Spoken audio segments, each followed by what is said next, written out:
Elementos de lenguaje, salud, sexo y violencia que pueden ser escuchados por niños, niñas y adolescentes sin supervisión de sus madres, padres, representantes o responsables. El Fondo de Previsión Social del Colegio de Ingenieros de Venezuela presenta. RCR presenta a María Alejandra Trujillo en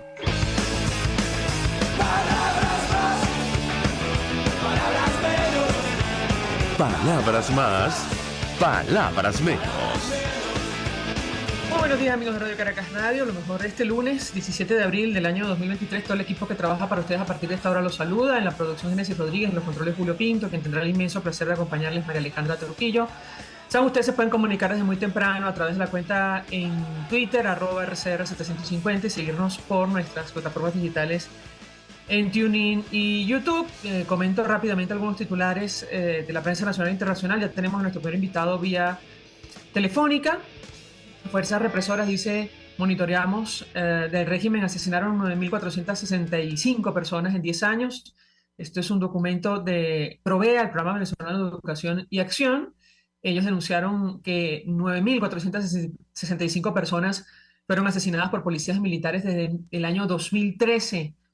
Año en que Nicolás Maduro llegó al poder en Venezuela, y esto toma especial relevancia en momentos en los cuales, saben ustedes, hay un proceso abierto, una investigación al menos, en la Corte Penal Internacional por presuntos delitos de lesa humanidad. En el ámbito internacional, comentar que el canciller de Putin inicia gira que lo llevará a Cuba, Nicaragua y Venezuela.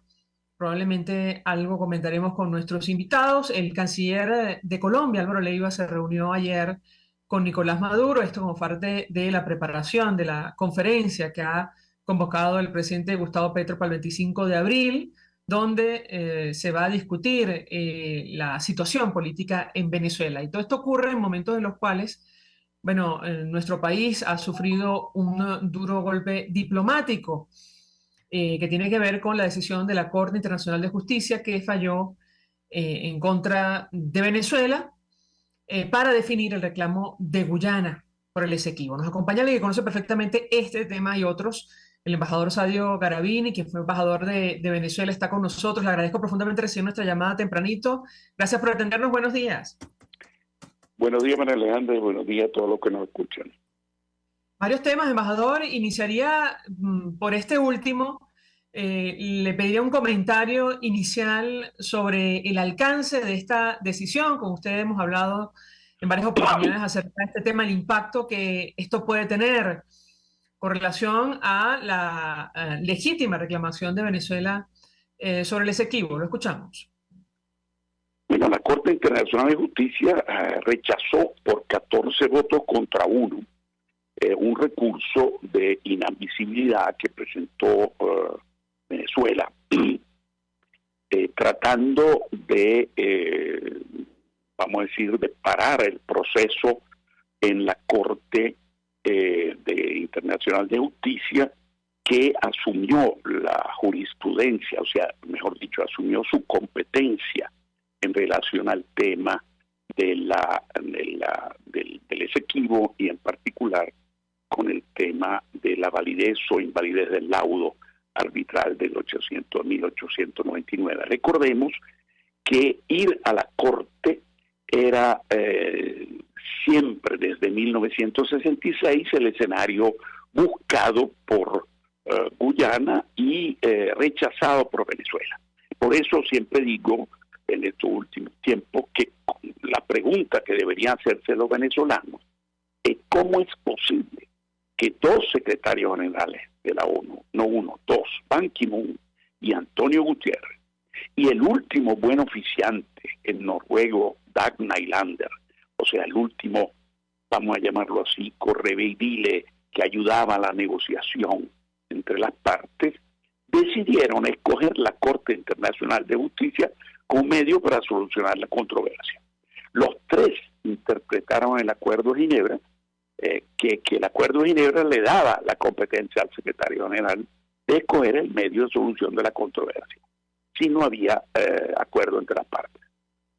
Ahora, y Venezuela siempre había rechazado el tema, rechazado la posibilidad de ir a la Corte, y había varios medios de solución pacífica previsto en el artículo 33 de la Carta de Naciones Unidas, que está previsto en el Acuerdo de Ginebra, más allá de los buenos oficios.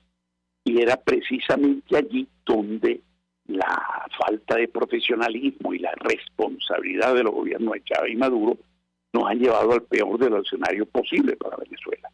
Porque cuando a finales del 2013, con el inicio de la era petrolera en Guyana y después de la detención por parte de la Armada venezolana de un barco de exploración sísmica, que hubo un incidente al respecto, el gobierno guyanés manifestó que el proceso de los buenos oficios, o sea, esa negociación bilateral asistida, no había dado ningún resultado en 25 años de vigencia, y proponía, y desde ese momento iba a casa del secretario general de las Naciones Unidas cada mes, acompañado de los mejores expertos internacionales que ya desde el 2013 contrató Guyana, y le decía al secretario general de turno: mire, llevamos 25 años negociando con los buenos oficios y otros 20 y pico desde 1966 negociando bilateralmente, y no hemos llegado a nada. Queremos ir a terminar este asunto de una buena vez, vamos a la Corte Internacional de Justicia. ¿Y qué hacía el gobierno venezolano? Bueno, el canciller de turno iba de vez en cuando a ver el secretario general, acompañado no por asesores internacionales de primer nivel, sino algún funcionario que acompañara a la canciller o el canciller de turno. ¿Y qué decía? Le decía al secretario general: mire, la verdad que nosotros queremos quedarnos con los buenos oficios, creemos que es lo mejor para resolver el problema. Bueno, esto es una falta de seriedad absoluta, e terca y estúpidamente insistíamos en el mismo mecanismo, cuando hubiésemos podido decir: bueno, los buenos oficios no funcionaron, vamos a mediación, que es otro nivel, o hay conciliación, que es una comisión de conciliación que existe también dentro de la posible mecanismo de solución pacífica de controversia, o finalmente un arbitraje exequo et bono, que es un arbitraje en el cual los jueces, los magistrados, los árbitros son unos amables componedores que resuelven el problema de una manera práctica, que es precisamente lo que siempre ha dicho Venezuela, que el Acuerdo de Ginebra tiene como objeto un arreglo práctico aceptable para ambas partes. Ahora, el problema es que ahora Venezuela ya perdió tanto el debate de la jurisdicción de la Corte, porque nos opusimos diciendo que el secretario general no tenía la competencia para darle a la Corte, cosa que casi todos los juristas internacionales y la mayor y buena parte de los nacionales creía que tenía razón la Corte, los secretarios generales y el buen oficiante, de que sí tenía el secretario general la posibilidad de dar la competencia para resolver el problema a la Corte. Perdimos en este recurso, que era un recurso, el último, hubo mucha noticia al respecto, pero realmente los asesores más serios, el asesor español que por fin contratamos después de unos cuantos años, Antonio Remiro Bretón, sabía perfectamente que era un recurso para ganar tiempo, no para lograr un resultado positivo. Eso en privado lo dijo. Ahora, ¿qué pasa ahora? Bueno, Venezuela tiene hasta abril del 24 para presentar su contramemoria a la demanda de Guyana, o sea, nuestros argumentos para decir y afirmar que el laudo arbitral de 1899 es nulo e irrito. Bueno, debemos, como dicen toda la mayoría, la gran mayoría de los juristas especialistas en el tema, nacionales e internacionales, afirma que debemos prepararnos con el apoyo de los mejores expertos para defender en la Corte nuestra posición.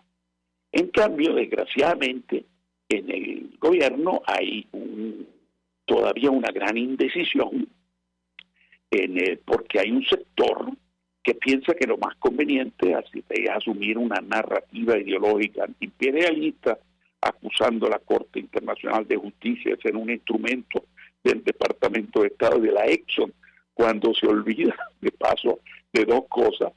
Primero, que el socio de la Exxon es la China National Offshore Oil Company, o sea, la compañía estatal de China, que es supuestamente aliado estratégico del régimen. Que en los 15 magistrados de la Corte están entre los mejores magistrados del mundo presentados por su país. Ahí hay un chino, hay un japonés, hay un norteamericano, hay africanos, hay de todos los países que han nombrado por la Asamblea de la ONU, no por el Departamento de Estado. Decir una cosa así es simplemente una solemne estupidez. Pero esta posición es de una extrema responsabilidad también, porque la Corte, con o sin la presencia de Venezuela, seguiría el proceso y en unos pocos años dictaría su sentencia, que de paso es de obligatorio cumplimiento y no tiene ningún recurso, no tiene recurso alguno. Y además, no hay que olvidar que después de la decisión sobre el laudo y la definición de la frontera terrestre, es muy probable que tendremos que negociar con Guyana la delimitación de las áreas marinas y submarinas. Y si no hay acuerdo, ¿en dónde termina el tema? En la Corte Internacional de Justicia.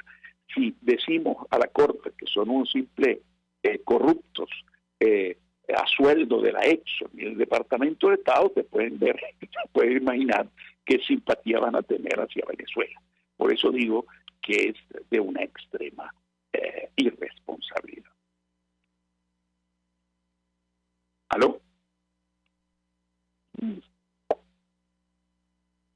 Esta situación, lo hemos conversado con usted, pero creo que vale la pena recordarlo, subrayando lo que fue la posición en su momento, incluso del expresidente Chávez con relación a este tema. Lo escuchamos.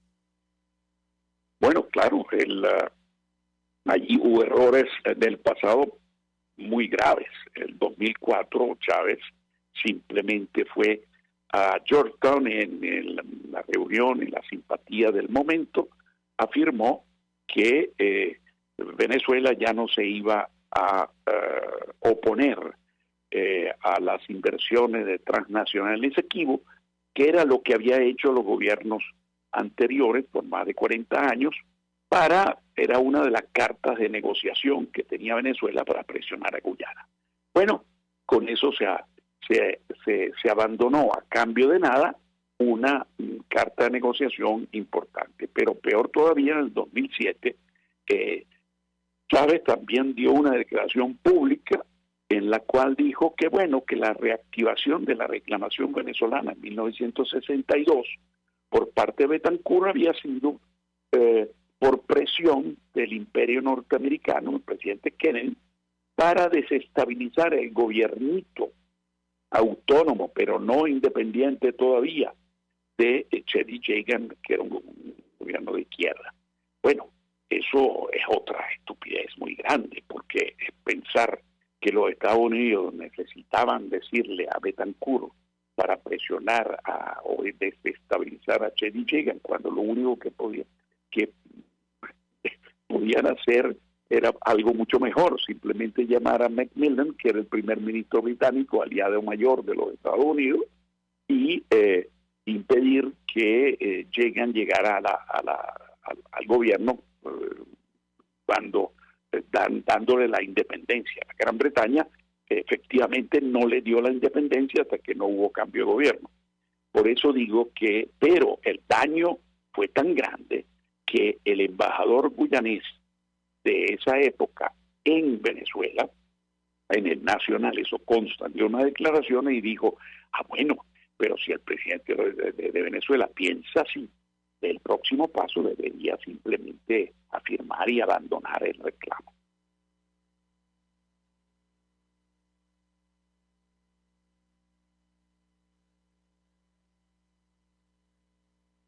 Las posibilidades reales, embajador, es difícil decirlo, pero que tiene Venezuela, si me permite, antes de contestar, tenemos que hacer una pausa para la policía, pero le dejo la inquietud.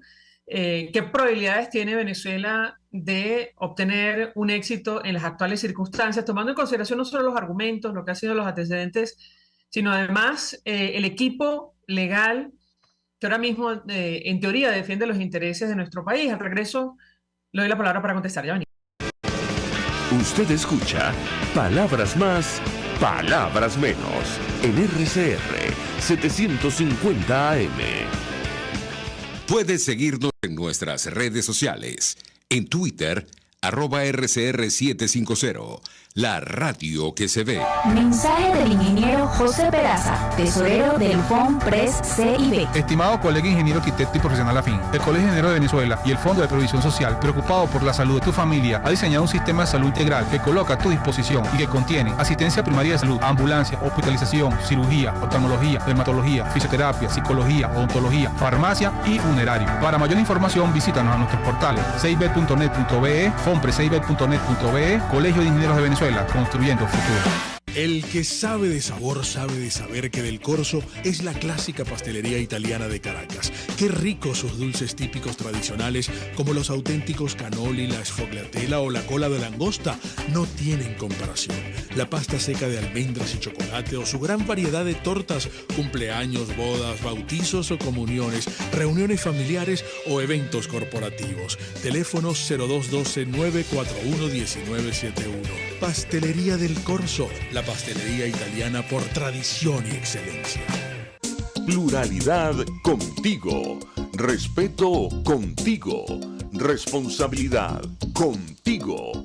Libertad contigo. Estamos contigo y punto. De lunes a viernes a la 1 de la tarde. Contigo. Solo por RCR 750 AM. Porque lo bueno une. RCR 750 AM. Porque lo bueno une. Todos las piensan, todos las escuchan y María Alejandra Trujillo te las dice. Palabras más, palabras menos. Continuamos, amigos. Palabras más, palabras menos, hablando con el embajador Sadio Garavini. Y yo le traslado la siguiente inquietud, embajador. Lo decíamos en el corte anterior. ¿Qué posibilidades reales tiene Venezuela en estas circunstancias? Lo escuchamos. Bueno, en la Corte hay posibilidad de ganar y de perder. Indudablemente es el escenario más favorable a Guyana. Por algo Guyana siempre quiso ir a la Corte desde 1966, pero la inmensa mayoría de los juristas expertos en el tema dicen, y repiten, nacionales e internacionales, de que lo que nos queda es dar la pelea en la Corte. Dar la pelea en la Corte, eso sí, preparándonos con los mejores expertos nacionales e internacionales, cosa que, vamos a decir, estamos empezando con bastante retraso respecto a Guyana, que se está preparando de hace mucho tiempo en el tema para ir a la Corte. Por ejemplo, la delegación que fue a La Haya acompañando a Delcy Rodríguez en el último planteamiento del recurso de inadmisibilidad fue una amplia delegación, mucho mayor de la delegación guyanesa, pero ahí estaba el viceministro, estaban algunos amigos, bueno, no entremos, pero de asesores de peso específico, pocos, y de esos de peso específico la mayoría de habla española. Recordemos, hay profesores de la Universidad de España y algunos, obviamente, también asesores venezolanos que fueron para allá, pero sin embargo, recordemos que en la Corte el idioma de trabajo, los idiomas de trabajo son dos, inglés y francés. Bueno, lo que necesita es reforzar la delegación y los representantes nuestros ante la Corte.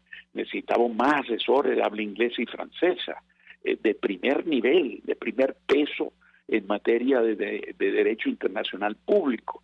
Eso no se ha hecho todavía. En cambio, Guyana lleva años con asesores de primer nivel. Eso es un punto que hay que hacerlo y después utilizar el tiempo que tenemos, que es de aquí a abril, de la mejor forma posible, repito, con los mejores expertos.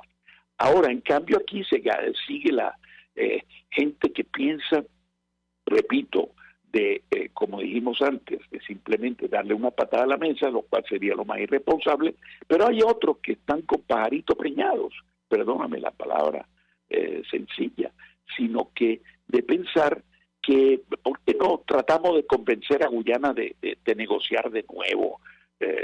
Bueno, yo les digo con toda sinceridad, los guyaneses no van a negociar nada antes de que la Corte tome una decisión, porque efectivamente eso es lo que querían, era ir a la Corte. Obviamente van a esperar ahora que haya sentencia. Así que pensar de que vamos a tratar de convencer a Guyana que vamos a negociar, eso es simplemente no entender la posición de Guyana desde 1966 en adelante.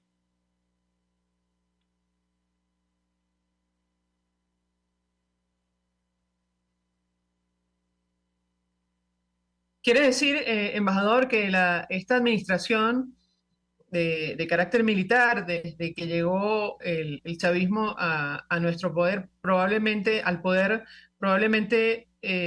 sea responsable de la pérdida del Esequibo. ¿Cree usted que esta afirmación es cierta o no? Lo escuchamos. Bueno, desgraciadamente nos llevaron, como dije antes, al peor de los escenarios, donde las probabilidades de recuperación, ya no del Esequibo, recordemos, el Esequibo total son 159.500 kilómetros cuadrados, que bien o mal, que son más o menos las 2/3 partes del actual estado de Guyana, entre comillas actual, y evidentemente la solución práctica que el Acuerdo de Ginebra buscaba, obviamente sería muy difícil que Guyana negociando iba a entregar voluntariamente las 2/3 partes de su territorio.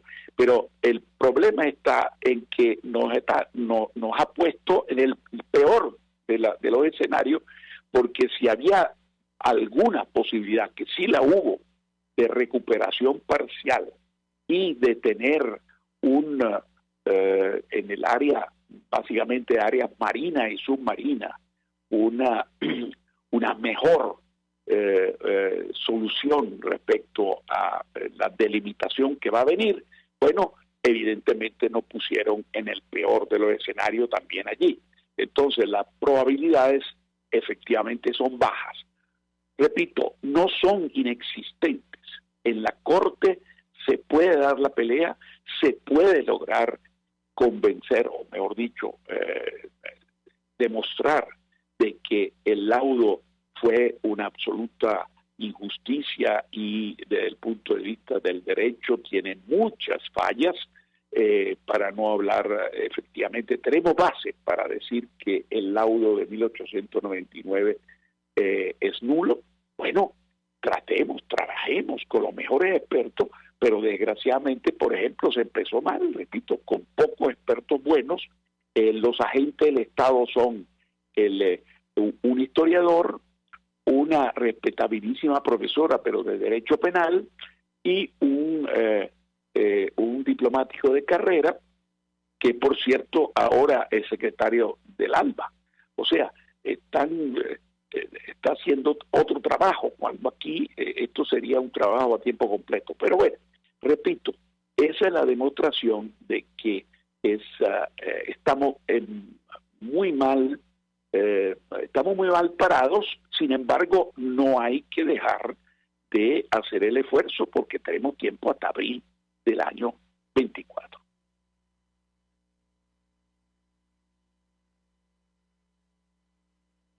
Embajador, no quiero perder la oportunidad de preguntarle acerca de lo que está ocurriendo con la comunidad internacional y nuestro país. Esto es un tema aparte de lo que puede ocurrir con el Esequibo. Yo comentaba dos hechos. Uno, la visita del canciller ruso a Venezuela, y esta conferencia internacional que está organizando Colombia para retomar las negociaciones en México y buscar una salida política a la crisis en Venezuela. ¿Qué opina usted? ¿Cómo lo ve usted? Lo escuchamos. Bueno, efectivamente, recordemos, esto es un proceso que se viene dando. Recuerden en la reunión de Macron en París, invitó a Petro y a Fernández, el presidente de Argentina, a reunirse con Jorge Rodríguez y Gerardo Blay. Eso evidentemente todavía no había llamado a Lula porque estaba, si bien recuerdo, apenas era presidente electo. Pero es evidente que Petro desde el primer momento dio a entender que él iba, obviamente, recordemos también las visitas de Jake Sullivan a Petro. Hubo como 2 o 3 inmediatamente después de su elección. Jake Sullivan es el asesor nacional de seguridad de los Estados Unidos. Recordemos que Lula fue a Washington en una visita y también recibió la visita de Jake Sullivan. Es evidente que tanto la Unión Europea y Estados Unidos están jugando la carta de que estos nuevos presidentes, Petro y Lula, y también Fernández, en menor medida, que son, vamos a decir, que tienen una relación con Maduro mucho, para no decir, es un eufemismo decir mucho mejor que el presidente de Colombia anterior y Bolsonaro, o sea, Duque y Bolsonaro, y que evidentemente tienen algún tipo de influencia sobre Maduro y el gobierno y su gobierno, y conjuntamente con la situación, la presión que le viene de las sanciones, que recordemos, esto lo está sintiendo el régimen mucho más en los últimos tiempos, porque el poco petróleo que producimos tiene que ser vendido obviamente a descuento, y además ponerlo en manos de intermediarios que, como sabemos, el último escándalo, no han pagado. O sea, la famosa cuenta por cobrar, ¿a qué se deben? Bueno, a eso. O sea, vamos a darle, como no hay posibilidad de vender normalmente, directamente, tengo que dárselo en manos a unas manos muchas veces mafiosas, tanto internas como externas, que después no pagan, que es lo que precisamente ha pasado en los últimos tiempos. Y por eso el gran escándalo de estos últimos días. Pero entonces, es evidente la presión de la comunidad internacional en tratar de reactivar el diálogo de México, las negociaciones de México, a través precisamente de la influencia. Recordemos que Petro, curiosamente, antes de la reunión del 25 de abril, va de visita a la Casa Blanca. ¿De qué hablarán? Bueno, se pueden imaginar. Entonces, lo mismo, evidentemente, puede estar... cuando Lula fue a Washington también habló del tema, y todas estas visitas raras tan ¿por qué Petro vino 3 o 4 veces, si bien recuerdo, en los últimos meses a Caracas? Bueno, evidentemente no es solo por la relación bilateral, sino ahí también está la presión, repito, de Sullivan, del propio Biden, para que, y de Macron, o sea, de la Unión Europea, porque ahí está todo. Macron, cuando reunió en París a ese grupo que mencioné, obviamente tenía la bendición de toda la Unión Europea. Por lo tanto, esa es la razón de la conferencia. Veremos cómo funcionará. Embajador Sabio Gravini, un millón de gracias por atendernos, acompañarnos estos minutos. Vamos a la pausa y resuelvemos con más. Estás escuchando Palabras Más, Palabras Menos, por RCR 750 AM. Mensaje del ingeniero José Peraza, tesorero del FONPRES CIB. Estimado colega ingeniero arquitecto y profesional afín, el Colegio de Ingenieros de Venezuela y el Fondo de Previsión Social, preocupado por la salud de tu familia, ha diseñado un sistema de salud integral que coloca a tu disposición y que contiene asistencia primaria de salud, ambulancia, hospitalización, cirugía, oftalmología, dermatología, fisioterapia, psicología, odontología, farmacia y funerario. Para mayor información, visítanos a nuestros portales cib.net.be, fonprescib.net.be, Colegio de Ingenieros de Venezuela, construyendo futuro. Ante el agobio diario, siempre se agradece una pausa. De lunes a viernes, Verónica Oliveros te trae un cafecito para el alma en Sin Estrés, la revista radial de Radio Caracas Radio, con música, cultura, salud, emprendimiento, terapia, astrología y más. Cada tarde a las 3 nos ponemos en modo Sin Estrés por RCR, la radio que se ve. Estos tipos, que a mí lo que más me revienta y me saca la piedra es que les digan empresarios, porque no han movido un emprendimiento en su vida, pero ni siquiera del pensamiento, porque no han pensado una idea propia nunca, se convirtieron en boliburgueses a raíz de que tenían la ventaja competitiva frente al resto de los mortales de que les daban dólares preferenciales. ¿Y qué hacían? Legitimaban capitales. ¿Y qué hacían? Se llenaban los bolsillos con el dinero que lamentablemente Venezuela produce por ser un país petrolero y que le cae a Venezuela casi que del cielo por tener yacimientos de petróleo del norte al sur y del este al oeste. Entonces, la creación además de esta cosa asquerosa que es la boliburguesía, que son unos ricos que exhiben su mal gusto al tiempo que exhiben lo robado, cuando en las calles de Caracas ahora se les ve de a 10 por locha. Son además la encarnación de Alex Saab. Y así nos va, de lunes a viernes a las 4 de la tarde. Radio Caracas Radio, porque lo bueno une.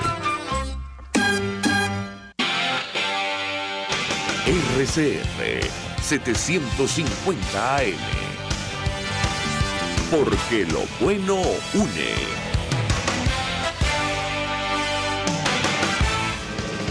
Información, opinión, contraste.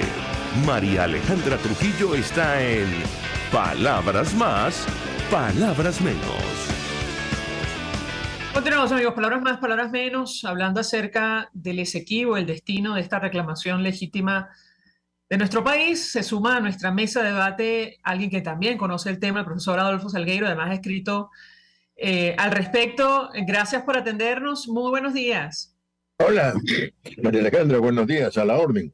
Pues mucho interés de conocer su opinión, análisis acerca del tema que nos ocupa. Me parece que en el último artículo que publicó usted en el portal del Nacional, advertía que perdimos el primero y el segundo round y se preguntaba, ¿ahora qué? ¿Cuál es la respuesta a esta inquietud? Profesor, lo escuchamos. Bueno, justamente la respuesta no es demasiado halagadora. Perdón. Fíjate lo siguiente. Yo creo que hay que separar acá. Lo fundamental es separar lo emocional, patriótico y nacionalista, que es una cosa, de lo jurídico y de litigio, que es lo que está tramitando en la Corte Internacional de Justicia. Vale decir que el hecho de que hagamos marchas por la calle, agitemos la bandera nacional, o la Asamblea Nacional haga, como hizo hace un par de días, un muy bonito comunicado, tal y todo eso está muy bien y satisface nuestro ego, nuestro nacionalismo, cosa que está perfectamente bien.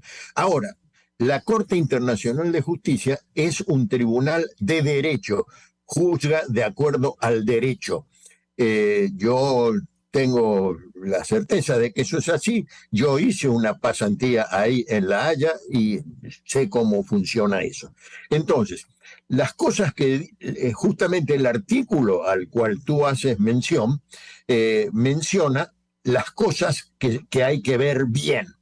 Porque una cosa es salir y decir en la calle, no nos quitaron, Gran Bretaña nos quitó, Malet Prevost mandó una carta, todo eso está bien. Pero en el tribunal, para que dicte una sentencia, igual que en un tribunal de justicia en Venezuela, en Estados Unidos, lo que sea, hay que probarlo.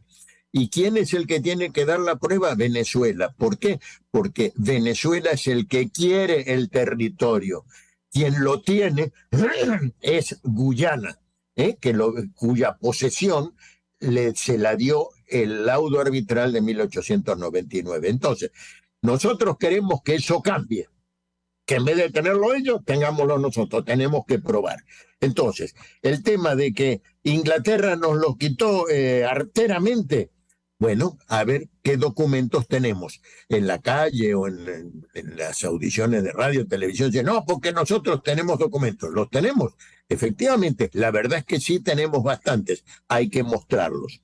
Luego, ¿cuáles son las otras alternativas? Hay una, por ejemplo, que propone el diputado Escarrá, que bueno, nosotros no reconocemos la jurisdicción de la Corte, nosotros nos vamos y no hacemos caso a más nada de eso. No, señor, eso no es posible por diversas razones.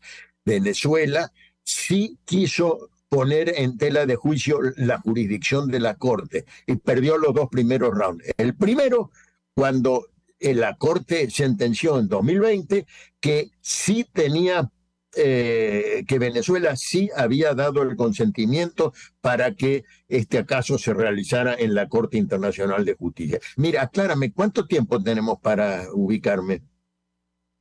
Aproximadamente 10 minuticos, pero continúe usted, el tiempo que usted requiera, profesor. ¿Un solo bloque? Sí, señor. Bueno, entonces, el primero fue que Venezuela dice, no reconozco la jurisdicción de la Corte, no reconozco haber dicho que acepto la Corte, y la Corte le dijo, sí, usted la aceptó. El segundo round fue, en este recurso tienen que llamar a Inglaterra, porque Inglaterra fue parte del Acuerdo de Ginebra, donde esto se volvió a discutir. La Corte le acaba de decir la semana pasada, no es necesario que llamen a Gran Bretaña, porque Guyana es el sucesor de Gran Bretaña. De modo que el litigio es entre Venezuela y Guyana. Y se dio un plazo para que se establezcan todas las condiciones.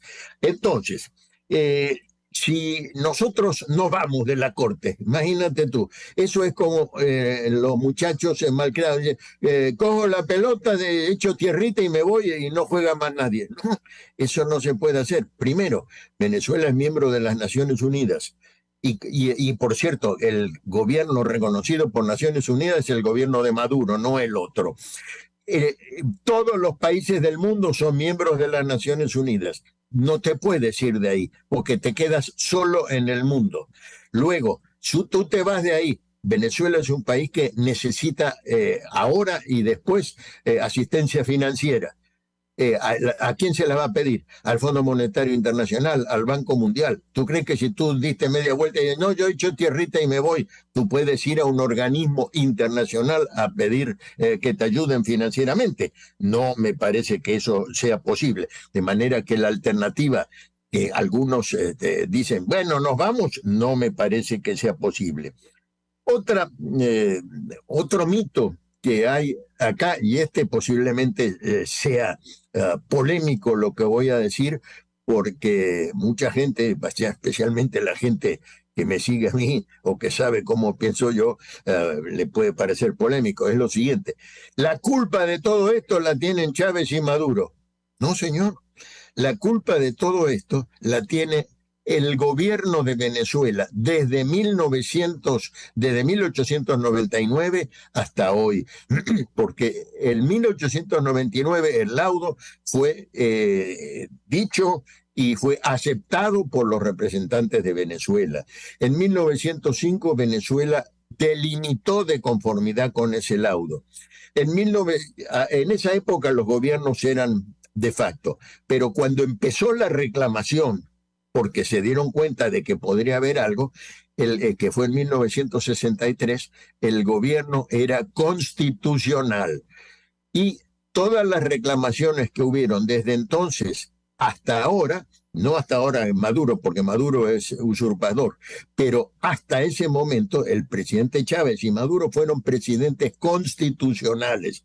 Y las cosas que ellos decían comprometían a Venezuela.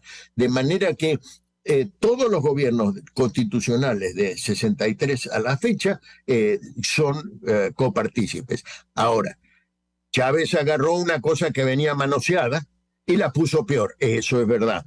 Cuando en Georgetown, en un discurso ante un grupo grande, dijo que no iba a interferir con Guyana en su desarrollo y todo eso, porque los pueblos y el tercer mundo y todas esas cosas, ahí la puso peor. Entonces, una cosa que venía bastante mal, la puso peor, y es ahí donde nos encontramos. Luego, hay que tener en cuenta lo siguiente. El mundo, ¿a quién apoya aquí? ¿A Venezuela o a Guyana? Es muy triste decirlo, pero es la verdad. Que me venga de cualquiera a sacar una lista de lo contrario. El mundo apoya a Guyana, por diversas razones, porque es un país pequeño, porque sí ganó el laudo en 1899, porque los del Caribe, que son muy listos para estirar la mano para que le den el petróleo gratis de Petrocaribe, a la hora del apoyo siempre se han manifestado a favor de Guyana. Fidel Castro y Cuba de hoy está a favor de Guyana. África entera está a favor de Guyana.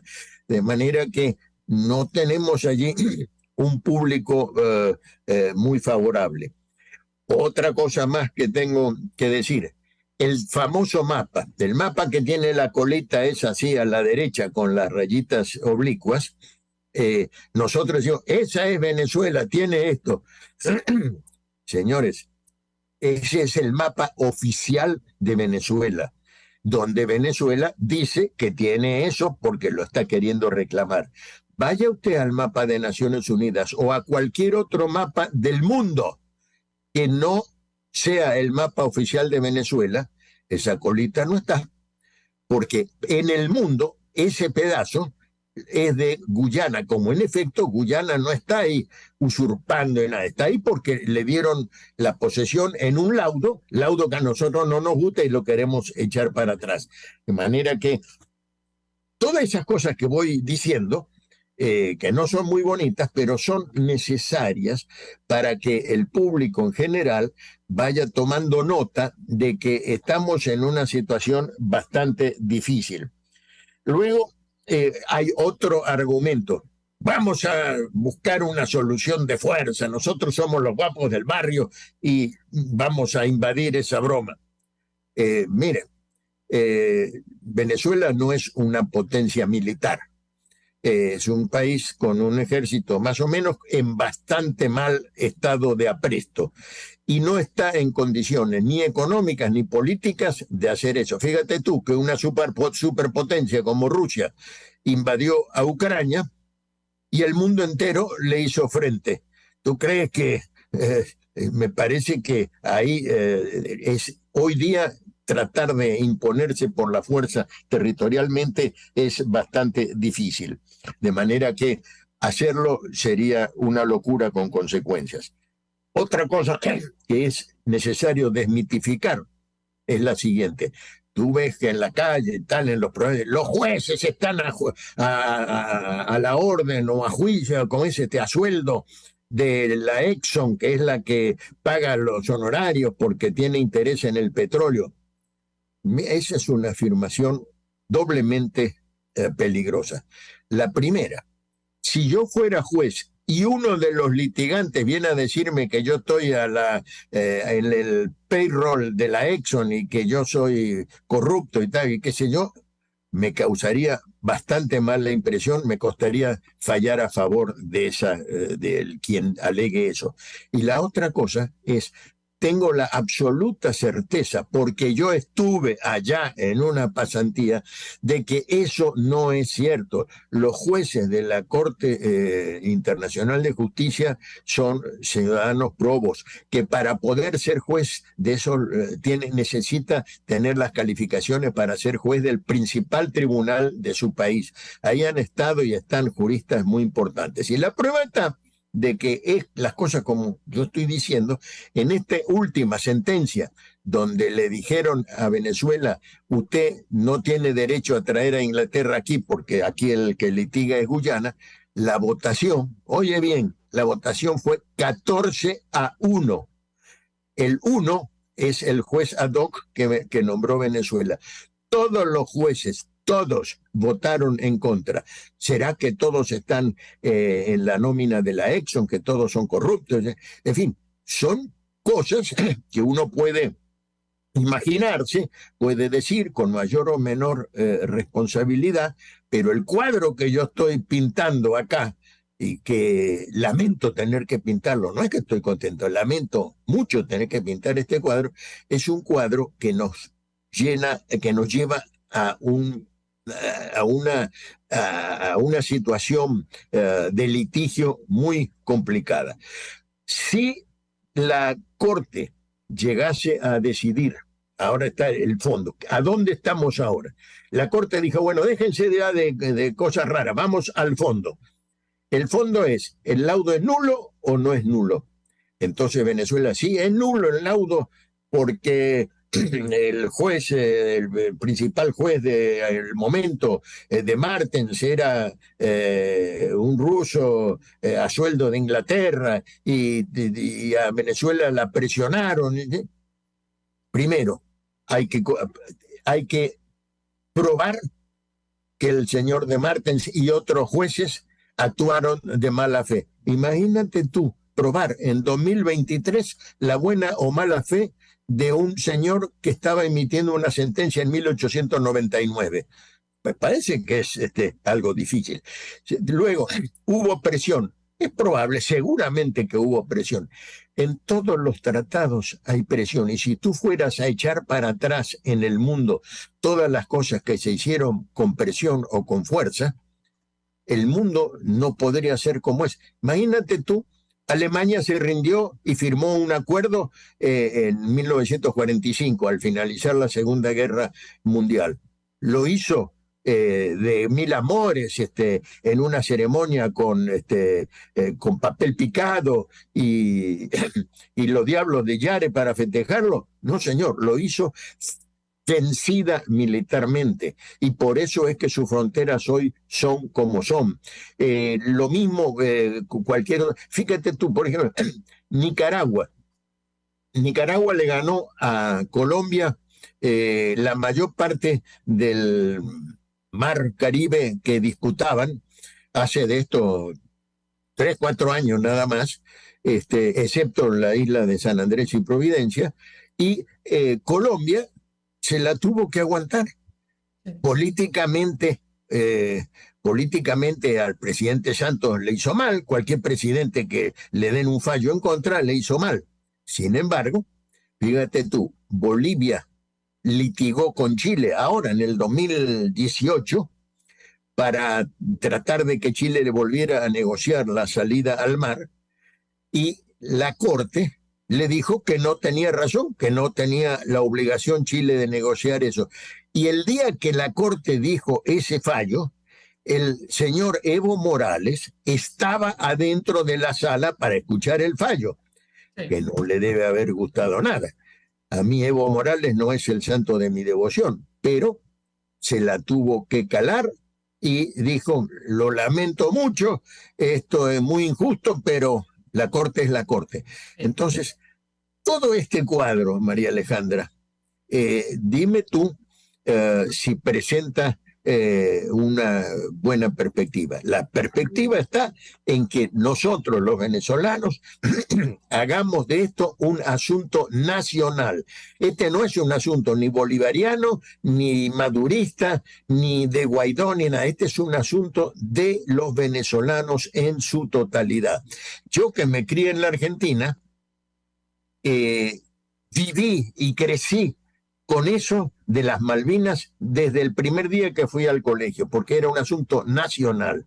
Aquí parece que solamente es un tema que es de un bando. ¿Y por qué? Por ejemplo, en la delegación que fue a La Haya ahora, solamente había una persona que es el jurista, uno de los juristas más importantes, que fue ahí como testigo de lo que iba a pasar, pero no le preguntaron nada en ningún momento.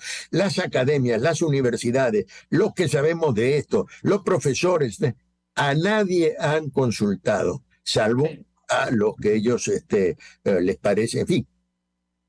¿Me ibas a decir? No, profesor, es que tenemos que hacer una pausa para la publicidad. El punto está absolutamente claro y usted coincide en buena medida con lo que decía nuestro invitado anterior, el embajador Sayo Garavini, que también conoce. Sí, yo sé que él y yo pensamos más o menos igual. Exacto, entonces, sí, bueno, creo que la audiencia tiene claridad de por qué y cómo llegamos a esta situación, pero bueno, vamos a seguir hablando de ello porque, como usted dice, es un asunto de interés nacional. Tenemos que hacer una pausa. Le agradezco profundamente, además, el madrugón, acompañarnos la mañana de hoy. Vamos a la pausa y ya venimos con más. Mira. Escuchas a María Alejandra Trujillo en Palabras Más, Palabras Menos, por RCR 750 AM. Seguirnos en nuestras redes sociales. En Twitter, @RCR750, la radio que se ve. Mensaje del ingeniero José Peraza, tesorero del FONPRES CIB. Estimado colega ingeniero arquitecto y profesional afín, el Colegio Ingeniero de Venezuela y el Fondo de Previsión Social, preocupado por la salud de tu familia, ha diseñado un sistema de salud integral que coloca a tu disposición y que contiene asistencia primaria de salud, ambulancia, hospitalización, cirugía, oftalmología, dermatología, fisioterapia, psicología, odontología, farmacia y funerario. Para mayor información, visítanos a nuestros portales cib.net.be, fonprescib.net.be, Colegio de Ingenieros de Venezuela, construyendo futuro.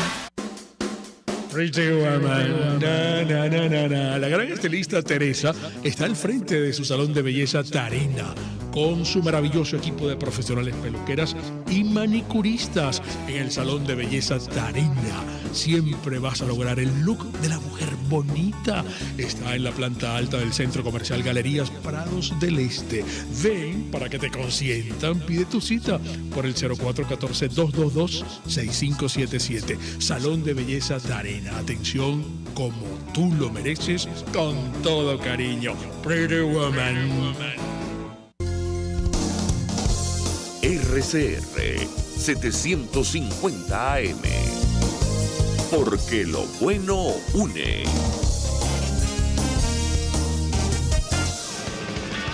Se dicen, se ocultan, se piensan, se descubren. Palabras más, palabras menos. Con María Alejandra Trujillo. Continuamos, amigos. Palabras más, palabras menos. Nos quedan un par de minutos o tres. El embajador Milos Alcalay nos acompaña y le agradezco recibir nuestra llamada tempranito. Embajador, gracias por atendernos. Buenos días. Muy buenos días, María Alejandra. Contento de estar contigo. Pues no sé si escuchó al profesor Adolfo Salgueiro. Entiendo que usted comparte en buena medida su posición. Le pediría un comentario al cierre sobre las consecuencias del alcance de lo que está ocurriendo con el Esequibo tras esta decisión de la Corte Internacional de Justicia. ¿Lo escuchamos? Sí, estuve escuchando parte de las declaraciones de Adolfo Salgueiro, con quien coincido. Es uno de mis amigos internacionalistas, quienes junto con otros especialistas vienen repitiendo una serie de advertencias al gobierno. El embajador Vitoco Rodríguez, Héctor Faúndez, tú mencionabas hace poco haber entrevistado a Sayo Garavini, Kenneth Ramírez, pero además analistas como Nivel Romero, la Academia de la Historia, es decir, pero nos encontramos frente a un régimen, a un gobierno que ciertamente no asume la visión como una visión de Estado.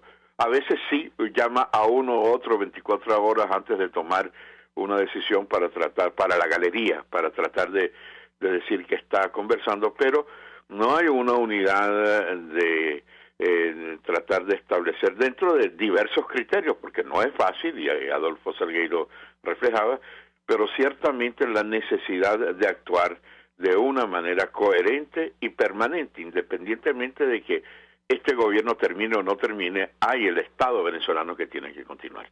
Entonces, que es un poco la fortaleza de Guyana frente a nosotros. Uno ve, perdóneme, cómo han habido varios gobiernos que se han sucedido y que mantienen a los especialistas, mantienen una posición de Estado. Adolfo Salgueiro hablaba de Chile y Bolivia, bueno, allá no solamente fue Evo Morales, llevó a su opositor Carlos Mesa como parte de la delegación, estuvieron representados, pero no basta solamente con la presencia, que ya es algo muy importante, sino también con el conocimiento Y Chile no llevó a grandes figuras, a pesar de que todos los chilenos están unidos, sino a grandes especialistas, porque el tema ante la Corte Internacional de Jurídico no es un tema político, es un tema jurídico. Y el tema jurídico ya está establecido y se ha llegado a la Corte por torpezas de este gobierno, que ha oscilado entre un extremo al otro. Entonces, claro, sobre todo en la última etapa diplomática de la diplomacia de carritos chocones, los insultos que le ha hecho al gobernante de Guyana, los decretos que se han hecho prácticamente confiscatorios, no solamente de Guyana, sino de otros vecinos, bueno, llevó al gobierno a decir, bueno, basta, aquí no hay negociaciones. Unas negociaciones que ya sabemos cómo negocia este gobierno, cómo negocia con la oposición, cómo negocia con los Estados Unidos, cómo negocia con la Unión Europea, es decir, con un machete en la mano al estilo Noriega. Y entonces dijeron, bueno, ya el gran aporte de la diplomacia de Rómulo Betancourt y de los diplomáticos venezolanos para llegar al Acuerdo de Ginebra era precisamente a través de las negociaciones, de las conversaciones, de la cooperación, para tratar de llevar adelante algo que decía Adolfo Salguero con razón, que es muy difícil con una sentencia del siglo XIX anularla. Ese debe ser nuestro esfuerzo, y yo sí creo que tenemos una serie de causas, pero si vamos a seguir por la ruta que estamos, ya sabemos que vamos a un callejón sin salida. Ya esta misma Corte dio 2 decisiones en contra de Venezuela. ¿Por qué? Bueno, por el manejo torpe que han llevado los artífices de la diplomacia madurista. La última dicen que fueron 14 votos contra 1. No, fue por unanimidad, porque el único voto que hubo en disidencia es del juez nombrado por Venezuela como juez ad hoc. De manera que unánimemente se condena. ¿Por qué? Porque se manejó mal el tema. Si nosotros vamos a ir por esa vía, bueno, ya sabemos cuáles van a ser las consecuencias. Embajador, le agradezco profundamente recibir nuestra comunicación. Bueno, cerrando con su opinión, el programa de hoy dedicado al destino de esta legítima reclamación de nuestro país sobre el Esequibo. Gracias. Nosotros nos despedimos, se nos agota el tiempo, de hecho nos pasamos un poquito.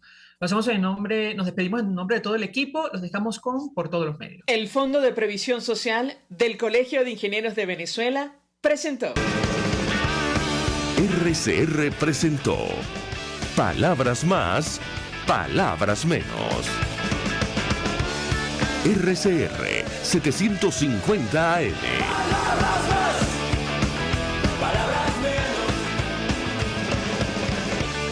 RCR 750 AM. Porque lo bueno une.